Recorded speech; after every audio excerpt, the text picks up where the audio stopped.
Oi, gente, eu sou a Joana Prado e esse é o Conversa Além do Tempo. Hoje eu tô aqui com um cara que virou estátua, nome de avenida e até feriado.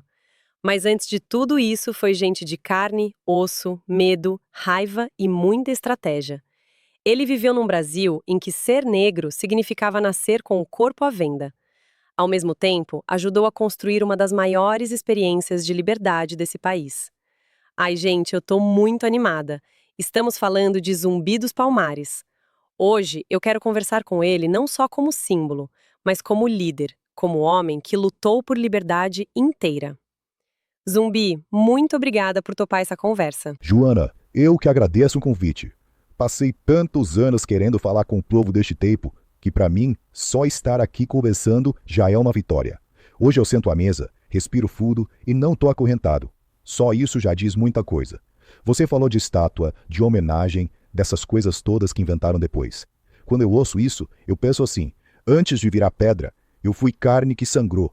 Antes de virar feriado, eu fui corpo caçado na mata, correndo para não morrer. Palmares não nasceu de um sonho bonito. Nasceu da dor, da fuga, do medo. É importante lembrar disso, para ninguém romantizar o que a gente viveu. Você tá certíssimo. E, Zumbi, muita gente conhece seu nome, mas não faz ideia de quem você foi antes de virar estátua. Então, antes da gente entrar no contexto histórico, eu quero começar do início. Você foi um menino, nascido livre num quilombo, foi capturado ainda criança e cresceu num mundo que dizia que te tratava como mercadoria. Se alguém na rua hoje te perguntasse quem é você, o que você responderia? Eu diria assim: sou filho de gente roubada da África e renascido livre nas matas de Palmares, carregando no corpo a memória da corrente e no peito o gosto da liberdade. Fui menino cativo, criado entre padres, mosquetes e rezas que queriam me domar. E voltei para o meu lugar para ser chefe de um povo que se recusou a viver de joelhos. Mas deixa eu desenvolver isso melhor. Claro! Eu nasci livre em Palmares, lá no alto da serra, onde a mata era a nossa muralha. Ali eu corria descalço, aprendendo o cheiro da folha, o som do rio, o rastro de quem se aproxima no escuro. Eu era filho de um povo que, mesmo marcado pela escravidão, já tinha reconstruído um mundo do seu jeito, com seus costumes, suas danças, suas crenças, sua maneira de plantar e de se defender.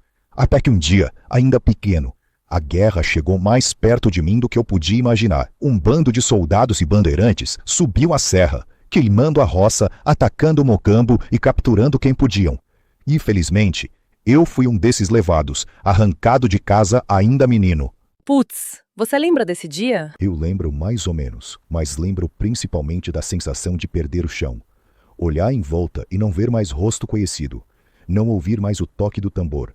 Só a língua áspera dos brancos e o rangido das correntes.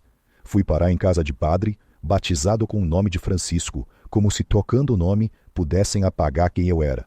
Ali eu aprendi a falar como eles, a ler algumas coisas, a servir no altar deles, fazendo o sinal da cruz enquanto tentavam dobrar meu espírito. Muita gente, olhando de fora, diria que eu tive sorte. Comia melhor que na senzala, não sentia o peso da enxada na roça de cana e vestia panos mais limpos. Mas por dentro eu carregava duas memórias ao mesmo tempo: a de Palmares livre e a do ferro no pescoço de tantos outros como eu. Eu via os senhores mandando, os negros apanhando e pensava: se eu, nascido livre, posso ser tomado assim, o que impede que façam o mesmo com qualquer um dos meus, a qualquer hora? É verdade. Não tinha como garantir nada. Então esse menino Francisco, criado por padres, já era zumbi por dentro ou ainda não? Era assim, sem dúvidas. Podiam mudar meu nome, podiam mandar eu rezar no altar deles, mas não podiam arrancar o que eu lembrava, nem o que eu sentia cada vez que via um negro acorrentado na frente dos meus olhos. Se você, que está me ouvindo agora, já sentiu o mundo te empurrar para um lugar de vergonha, de menos valor, e mesmo assim lá dentro uma voz te dizer: eu não nasci para isso, então você entende um pedaço de quem eu fui. O que você lembra de Palmares enquanto menino livre? Quando eu fecho os olhos e volto a ser menino em Palmares, a primeira coisa que me vem não é a guerra, é o cheiro. Cheiro de terra molhada depois da chuva na serra. Nossas casas eram simples, de pau a pique, cobertas de palha. Não havia luxo, mas havia lugar. Lugar para deitar sem corrente e para levantar sem ordem de senhor. Tinha uma rotina de criança, tipo acordar, brincar, ou era tudo medo e fuga? Tinha medo sim, mas também tinha dia comum. Menino não vivia só de susto. Acordávamos cedo, com o canto dos pássaros e o barulho das mulheres mexendo as panelas. E as crianças ajudavam na roça, arrancando mato, carregando água, cuidando de bicho pequeno, aprendendo a plantar. Ninguém crescia sem saber trabalhar, porque o trabalho ali não era castigo de senhor, era o que fazia o quilombo existir. Quando o sol subia e o dia estava calmo, a gente corria muito, brincando de se esconder na mata, treinando sem saber, sumindo entre as árvores, andando leve, escutando até o menor estalo de galho. O que para a criança era brincadeira, para o adulto era defesa. À noite, quando não havia ameaça por perto, vinha o que eu mais guardo no peito: o círculo em volta do fogo. Os mais velhos contavam histórias da terra de antes, do outro lado do mar. Cantavam em línguas que eu não entendia, mas que me embalavam. E alguns índios também traziam seus causos, suas lutas contra os invasores. A gente crescia ouvindo que o mundo não começava no engenho, nem acabava nele. Ali, entre história e canto, eu aprendi também as primeiras artes de guerra misturadas com ritmo. Os homens se juntavam, marcavam o passo, o corpo rodava, um pé subia, o outro se abaixava. Não tinha ainda o nome que vocês usam hoje, mas já era luta disfarçada de dança, ensinando o corpo a não ser preso fácil. Nossa, eu adoro a capoeira. Então, você não via Palmares como esconderijo, como muita gente fala hoje? Não, Palmares, para mim, não era esconderijo, era o meu mundo. Eu não via cerca, não via tronco, não via casa grande, eu via gente diferente vivendo junta. Negros de várias nações, índios de diferentes povos, alguns brancos pobres também. Eles discutiam, às vezes brigavam, mas tinham um acordo simples e sério. Ali, ninguém seria dono do corpo do outro. Também havia ordem. Não pense que por ser terra de fugido, era terra de desmandos. Havia chefes, conselhos, regras. Quem faltava com respeito ou colocava o mocambo em risco, era chamado, advertido e às vezes até punido. Liberdade não é cada um fazer o que quer. É o povo cuidando de si mesmo, sem senhor de fora mandando. Por um tempo, você viveu longe de Palmares, como você mesmo disse, foi criado por um padre e aprendeu português, religião. Como foi para você crescer num mundo que queria te encaixar como um escravo, sabendo que você tinha vindo de um lugar livre? Bateu confusão na sua cabeça? Bateu, sim, confusão e uma raiva quieta. Na casa do padre, tudo dizia que meu lugar era obedecer. Mandavam ajoelhar, eu ajoelhava. Mandavam servir, eu servia. Por fora, eu parecia um bom menino, falava direito, ajudava na missa, não respondia. Mas por dentro, eu sabia que tinha vindo de uma terra onde ninguém me comprou, e isso não saía da minha cabeça.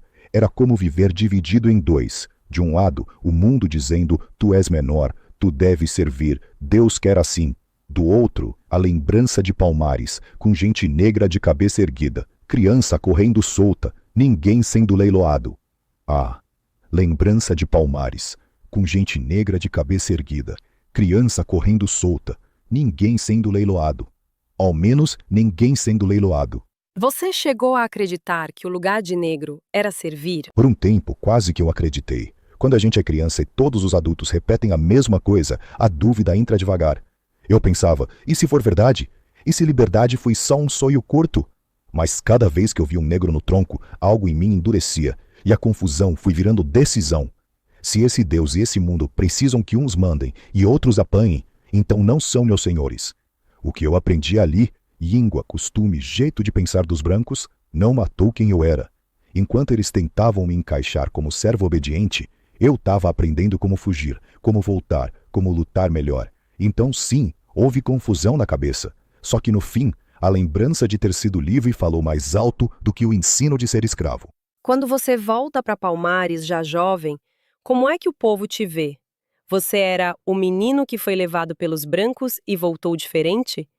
Isso pesou na forma como você virou líder depois? Quando voltei para Palmares, não voltei como qualquer menino. Eu era assim, o que foi levado pelos brancos e voltou diferente. Falava melhor a língua deles, conhecia a reza de igreja, sabia como pensavam soldados, senhores, padres, e isso não passava despercebido. Essa novidade despertou duas coisas em Palmares ao mesmo tempo: curiosidade e respeito em alguns, e desconfiança em outros. Eles te chamavam na chincha? Tipo, Você precisava provar que estava do lado deles? Chamava-o sim. Em Palmares, ninguém virava chefe só com palavra bonita. Tive de provar lealdade em vigília, em emboscada, em roça, obedecendo ordem antes de dá-la. Fui para a frente de combate, trouxe notícia certa sobre o inimigo, mostrei que o que aprendi lá embaixo era para defender o quilombo, não para mandar nele. O fato de eu ter vivido entre brancos pesou com minha liderança depois. Então, antes de ser visto como líder, precisei ser visto como fiel. Só quando entenderam que eu não tinha voltado para domar Palmares, mas para mantê-lo livre, é que meu nome começou a pesar mais nas assembleias. E na guerra. Hoje te resumem em frases tipo símbolo da resistência negra. Se fosse para tirar o rótulo e contar de um jeito simples para nossa audiência quem foi Zumbi, o homem, o que você faz questão de incluir nessa história? Se eu tivesse que me definir, diria que fui um homem que conheceu 2 mundos e escolheu ficar com o da liberdade, mesmo que isso custasse a própria vida. E eu faço questão de incluir algumas coisas quando contam minha história. Nasci num lugar onde negro não era mercadoria. Corri na mata, ouvi histórias da África, aprendi que ninguém tinha o direito de ser dono do corpo do outro. Fui levado pequeno, batizado com outro nome, criado por padres. Aprendi a língua, a reza e o jeito de pensar de quem mandava no Brasil. Quase me convenceram de que nosso destino era servir. Quase. Quase, né? Essa palavrinha aí muda tudo. Antes da gente falar das batalhas, vamos situar o cenário. O Brasil da sua época era dominado pelo açúcar, pelos engenhos e por uma máquina de escravidão que triturava a gente negra o dia inteiro. No meio desse inferno, Palmares vira uma espécie de outro país dentro do Brasil. Queria que você ajudasse quem está ouvindo a ver esse mundo com seus olhos. Se você tivesse que explicar para alguém de hoje como era o Brasil do açúcar e da escravidão, como você descreveria o dia a dia de uma pessoa negra escravizada num engenho? O Brasil do açúcar. Para negro de engenho, isso não é, ou não deveria ser, uma paisagem bonita. É realmente uma máquina de moer gente. O dia começa antes do sol. O feitor gritava. Tinha o barulho de corrente arrastando no chão. O nosso corpo levantava da senzala doendo do dia anterior. A gente quase não dormia, quase não comia. E mesmo assim tinha que trabalhar duro. Não tinha bom dia. O que tinha era esporro e pancada. Quem ia pro canavial entrava no mato no escuro. Pé na lama, bicho por todo canto e logo o sol vindo castigar. A cana cortava a nossa pele. O suor ardia no corte. O feitor ficava na espreita vigiando. Quem parava, apanhava. Era golpe de foice o dia inteiro. Até o braço não obedecer mais. Era muito duro. Nossa Senhora, que horror! Então não era só trabalho pesado. Era trabalho pesado com medo em cima o tempo todo. É isso mesmo. Perto da casa grande tem a moenda. A madeira rangendo sem parar. Cana entrando. Perigo de prender mão, pé, perna. Muita gente saiu dali sem dedo, sem braço. Se prendia, o feitor pensava primeiro na cana, depois na nossa dor. Na casa das caldeiras o fogo era alto, o ar irrespirável. O açúcar fervia nos tachos. O calor queimava o rosto. Se o caldo cai na pele, vira ferida na hora. Pesado demais isso tudo. E tinha algum momento em que o corpo descansava de verdade? Descanso de verdade? Quase nunca. À noite a gente voltava para a senzala. Era um lugar apertado, chão duro, muita gente espremida. De vez em quando, alguém puxava um canto baixo. Outro contava uma história da terra de onde veio. Outros ezavam. Alguns domingos pesavam menos, mas mesmo assim nós tínhamos que ficar de prontidão. Até nas festas da Casa Grande, quem tocava tambor, cozinhava e servia, éramos nós. Eu não consigo descrever aqui, mas a gente era tratado igual bicho. E é desse lugar aí, desse mundo de moer corpo e alma, que começa a nascer a vontade de fugir, de juntar gente e de fazer o quilombo, imagino eu. Conta pra gente como era a vida dentro de Palmares. O que se plantava, como se trabalhava, como o povo se protegia, como eram as festas e as crenças. Na prática, o que tinha de tão diferente ali em relação ao resto do Brasil? Dentro de Palmares era outro mundo. Ainda existia medo de ataque, ainda tinha luta. Mas não era como no engenho, não tinha senhor mandando em tudo. Era terra de gente que decidiu viver por conta própria. A base era roça de comida mesmo. Mandioca para fazer farinha, milho, feijão, banana e outras frutas da mata. Tinha criação de galinha, de porco, caça na floresta e pesca nos rios. A gente não trabalhava para encher navio de açúcar. A gente trabalhava para encher o próprio prato. O trabalho era duro, mas era outro peso. Você chegava cansado, só que sabia que aquilo ali era para sua família, para o seu povo. Não tinha feitor com chicote. A ordem vinha de reunião, de conselho, não vinha da casa grande. Calma, então você está falando de roça, conselho, guarda. Isso tá mais para a cidade organizada do que esconderijo de escravo, né? É isso mesmo. O povo pensa que quilombo é só mato e barraco jogado. Palmares era um monte de mocambo espalhado, cada um com suas casas e suas roças em volta.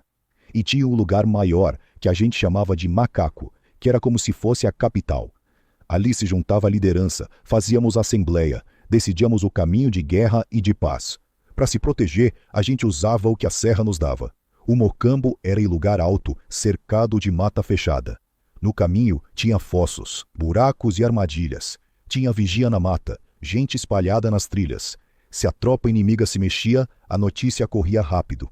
Quando precisava lutar, não era em campo aberto.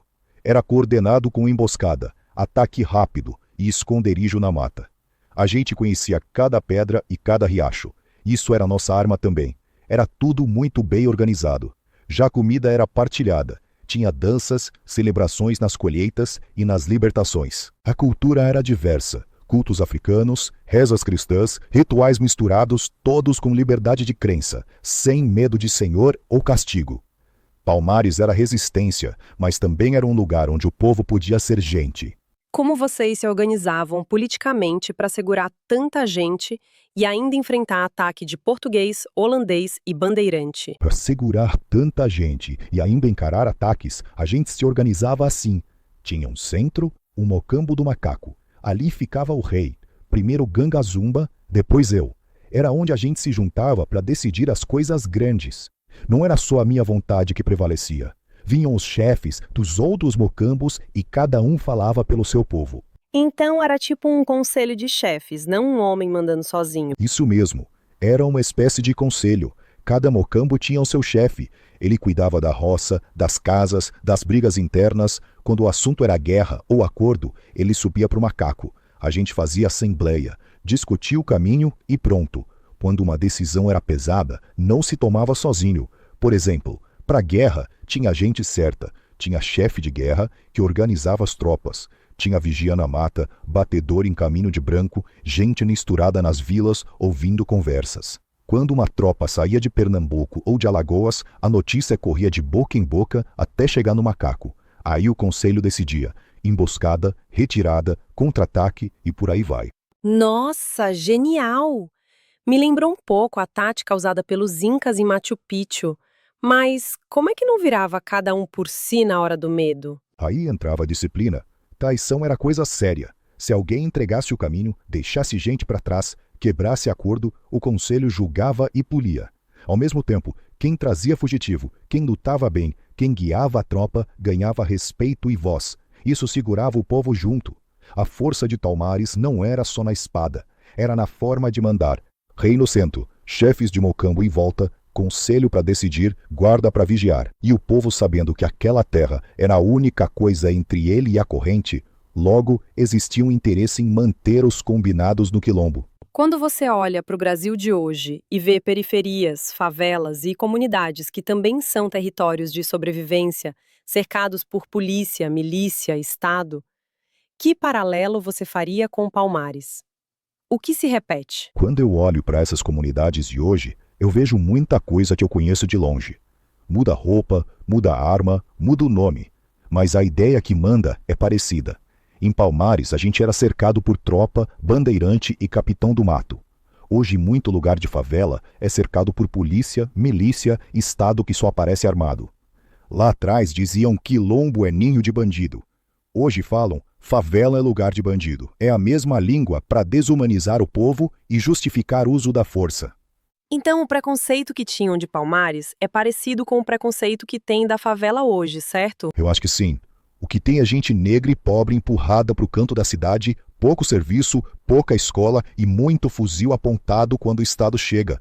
Muitas vezes é na forma de caveirão, não de remédio nem de professor. Palmares era guerra aberta contra a escravidão. Era outro tempo, outra lei. Hoje o caminho é outro.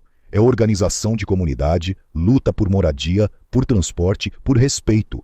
É defender a vida do povo, não jogar o povo em mais morte. Isso precisa parar. Se você pudesse deixar uma frase para quem está ouvindo a gente de alguma comunidade agora, qual seria? Escutem com atenção.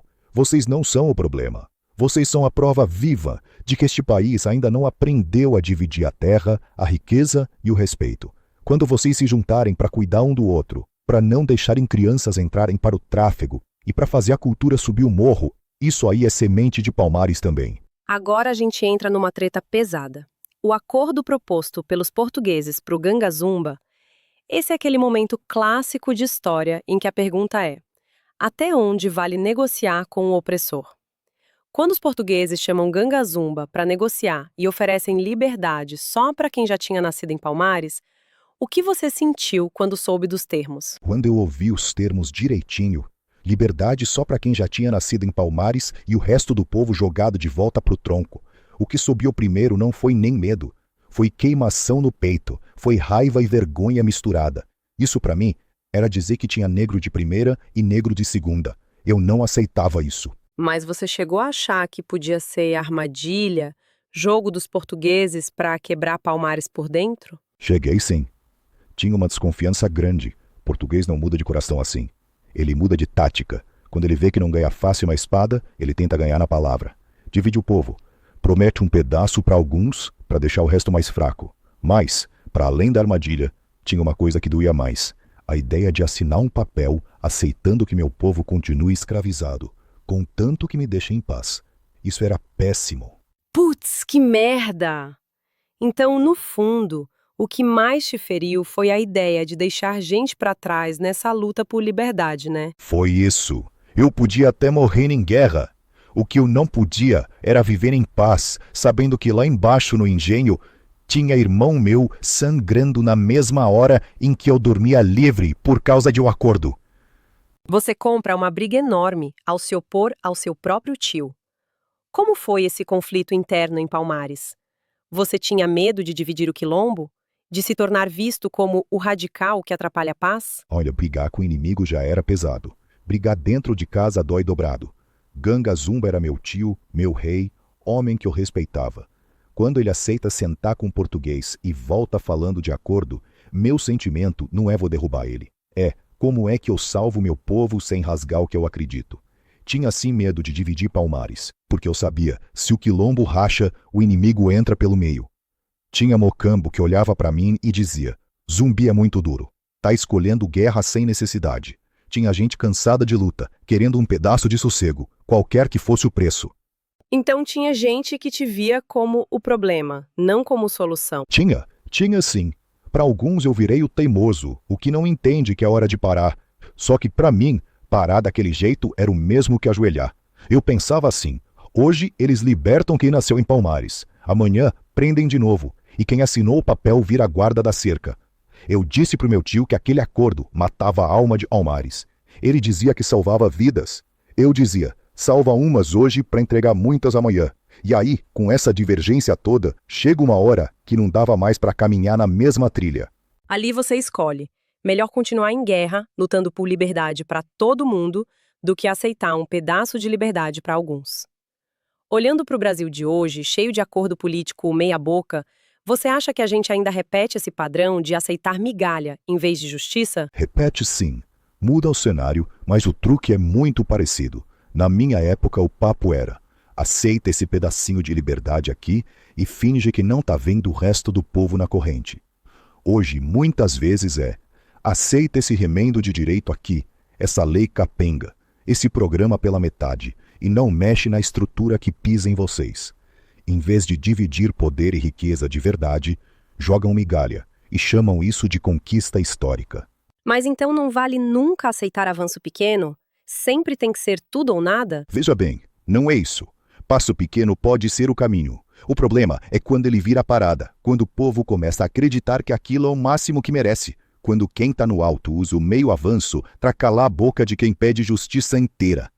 Então, olhando para o Brasil de hoje, eu diria para quem está ouvindo: desconfie de paz que pede para você esquecer quem ainda está na guerra. Liberdade, que só cabe para poucos, continua sendo uma forma de manter corrente em alguém. Como líder militar, você teve que pensar em muitas coisas. Se você tivesse que resgatar uma lição de guerra de Palmares para movimentos sociais de hoje, qual seria? Ninguém luta só na linha de frente. A guerra se vence na organização da base. Em Palmares, se eu pensasse só em espada e emboscada, a gente tinha caído rápido. Tinha que pensar na roça, na água, nas crianças, nos velhos, em quem cuidava dos feridos, em quem vigiava os caminhos, em quem levava recado. Tudo isso era guerra também. Hoje, nos movimentos sociais, é bem parecido. Não adianta só ter ato bonito, grito forte e faixa na rua. Tem que ter quem cuida da alimentação, da comunicação, da segurança, do jurídico, da memória, da formação. Senão, o primeiro ataque contrário pode encontrar uma estrutura frágil e aí quebra tudo. Mas explica isso melhor usando Palmares. Como é que essa base aparecia no dia a dia da luta? Por exemplo, a roça bem feita era munição.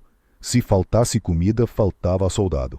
A rede de aviso na mata era como se fosse comunicação de hoje. Se ela falhasse, a tropa inimiga chegava em cima da gente. Quem curava ferido era nosso hospital de campanha. Sem essa gente, cada baixa virava morte certa. Então a lição é essa: não existe pessoa pequena na luta. Quem distribui comida, quem faz lista, quem chama reunião, quem cuida das crianças para a mãe poder ir para o ato. Essa gente, para mim, é tropa de guerra também.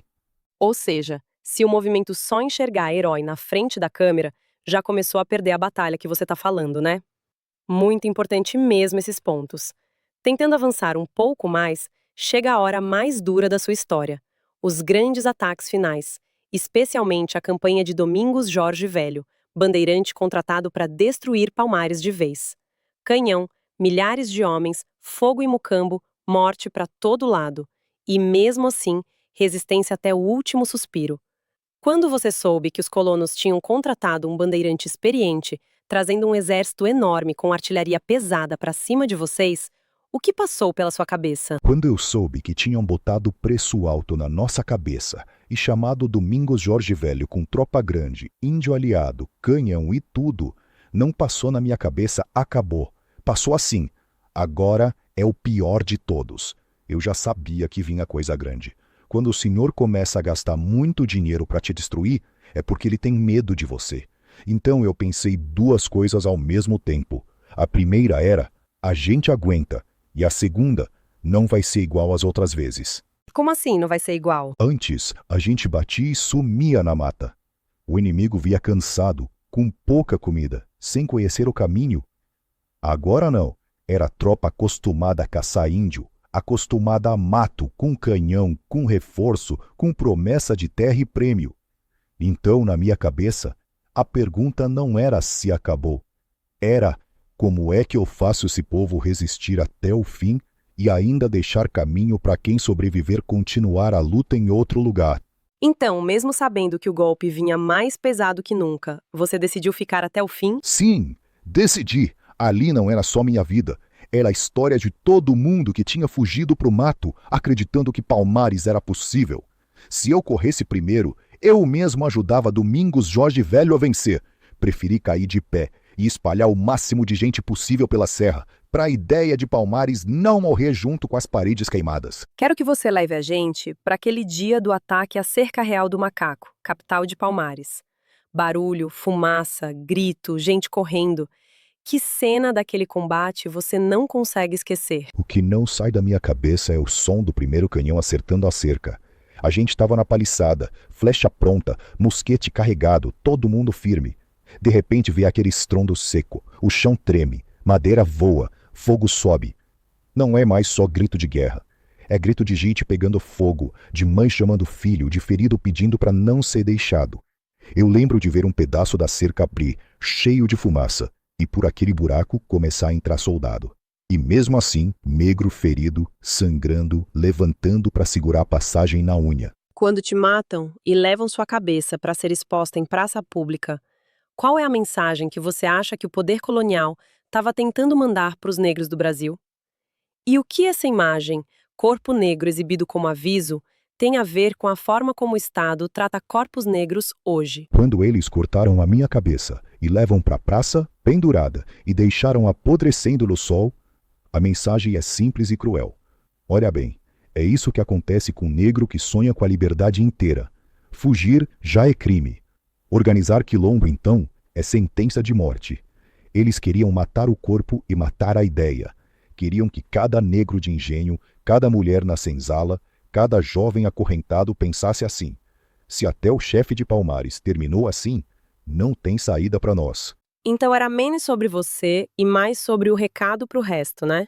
Exato! Minha cabeça na praça era um cartaz de terror. Era o poder colonial dizendo: vocês não são gente, são exemplo. Exemplo do que a gente faz com quem desobedece. Você morre em 1695, mas seu nome atravessa séculos, vira bandeira de movimento negro, entra em livro didático, em música, em quadro famoso. E hoje, o 20 de novembro, é Dia da Consciência Negra e feriado nacional. Ao mesmo tempo, a população negra segue sendo a que mais morre, mais é presa, mais sofre com racismo. Vamos falar de memória e disputa de narrativa. Quando você olha para o fato de ter virado símbolo, herói, feriado nacional, o que você sente? Orgulho, estranhamento ou uma certa ironia de ver o Estado que perseguiu Quilombo hoje fazendo homenagem? Eu vou te falar a verdade. Eu sinto tudo isso junto. Tenho orgulho, sim. Saber que meu nome atravessou o tempo, que dia 20 de novembro tem gente na rua, em escola, em terreiro, em favela, lembrando de Palmares, falando do povo negro como sujeito e não como coisa. Isso acalenta o espírito. Ou seja, não lutamos à toa. Mas tem estranhamento e tem ironia também. O mesmo tipo de Estado que caçava quilombo, que pagava bandeirante para cortar minha cabeça, hoje faz discurso, bota meu rosto em cartaz, solta nota oficial. Fala de herói da liberdade enquanto o povo negro continua morrendo cedo, ganhando menos e enterrando filho de bala perdida. Eu sei que tivemos avanços, mas ainda precisamos de mais. Então, para você, esse reconhecimento oficial não resolve? Reconhecimento sem mudança de estrutura é vitrine. É como se dissessem: olha que bonito esse negro do passado. Eu não sou contra feriado, contra estátua, contra nome de rua. Mas se quiserem realmente me homenagear, eu diria assim: pare de matar meu povo. Pare de empurrar negro para a cadeia e para a vala. Divida a terra e a riqueza. Enquanto isso não vier, meu nome em pedra tem gosto de deboche. Para fechar, vamos brincar sério. E se Zumbi acordasse no Brasil de 2025?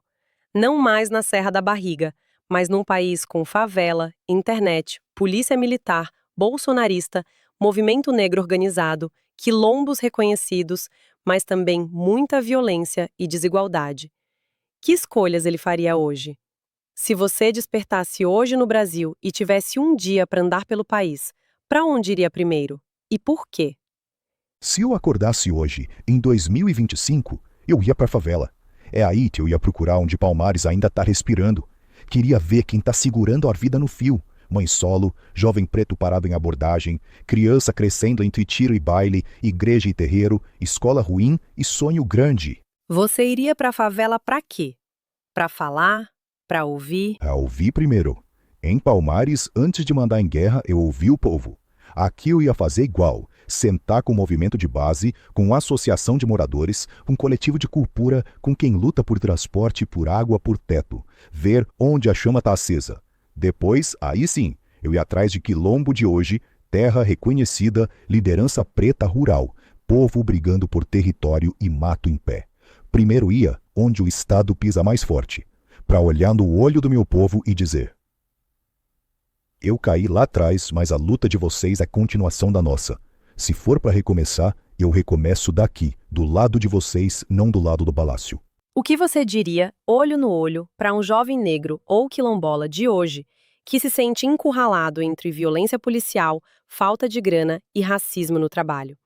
Que conselho de Palmares ainda serve para 2025? Ótima provocação. Se eu tivesse esse jovem na minha frente, bem perto, eu diria primeiro que o problema não é você. O problema é o mundo montado contra você. Você cresce ouvindo que é suspeito, que vale menos, que nunca vai chegar. Palmares me ensinou uma coisa. Quando o sistema te aperta de todos os lados, ele quer que você acredite que a culpa é sua. Mas não é. E o que ele faz com essa revolta toda que fica presa dentro do peito? Falaria para não lutar sozinho. É importante procurar por movimentos que buscam pelos mesmos anseios. É importante cuidar da sua vida como se fosse o seu maior tesouro. Ou seja, não dá para vencer todas. Às vezes faz sentido recuar e buscar conhecimento.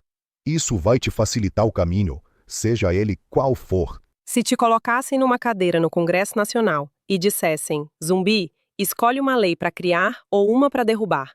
Qual seria a sua prioridade para começar a desmontar a herança da escravidão? Eu ia criar uma lei de reparação com base em terra. Algo bem direto, garantir terra, título e proteção real para os quilombos, para as comunidades negras e para o povo sem terra, com dinheiro e prazo para acontecer de verdade, não só no papel. Porque enquanto o negro não tiver chão próprio para morar, plantar, estudar e trabalhar, todo o resto é favor. Derrubar a corrente hoje começa por dividir terra. Quando a gente lembra de você no dia 20 de novembro, o que você gostaria que as pessoas fizessem de verdade, além de postar a frase bonita, para honrar Palmares e toda a gente que lutou e morreu por liberdade? Defenda a vida negra na prática. Estude e ensine nossa história. Uau, que pedrada! Agora, para fechar um bate-bola, jogo rápido. Se você pudesse jantar com qualquer pessoa da história, viva ou morta, quem seria e por quê? Jantaria com Dandara.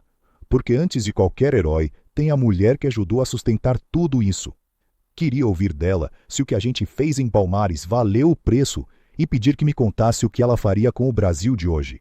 Se você pudesse passar um dia inteiro com qualquer liderança negra de hoje, do Brasil ou do mundo, quem seria e por quê? O primeiro nome que me vem é o de Marielle Franco, porque ela veio da favela, levou a voz do morro para dentro do poder, enfrentou polícia, milícia e Estado olhando no olho. É uma pena o que aconteceu com ela. Palmares caiu e virou símbolo. Marielle caiu e virou semente em cada favela, em cada menina preta que decidiu não abaixar a cabeça. Zumbi. Que conversa, hein? A gente começou lá no Menino do Quilombo. Passou pelo Engenho, por Palmares Vivo, pela treta com Ganga Zumba, pela cabeça na praça e chegou no Brasil de 2025, que ainda tá cheio de corrente escondida. Quero te agradecer demais por ter topado sentar aqui com a gente, abrir essas feridas e, ao mesmo tempo, apontar caminhos. Porque não foi só história velha, foi puxão de orelha pro agora. Se você pudesse deixar uma frase para quem tá ouvindo a gente, em favela, quilombo, periferia, qual seria? Não acostume com o que te machuca. Junte os seus, se organize e não aceite liberdade só pela metade. Enquanto tiver corpo negro vivo dizendo não, Palmares não acabou. Obrigado pelo papo, Joana. Foi ótimo e até a próxima.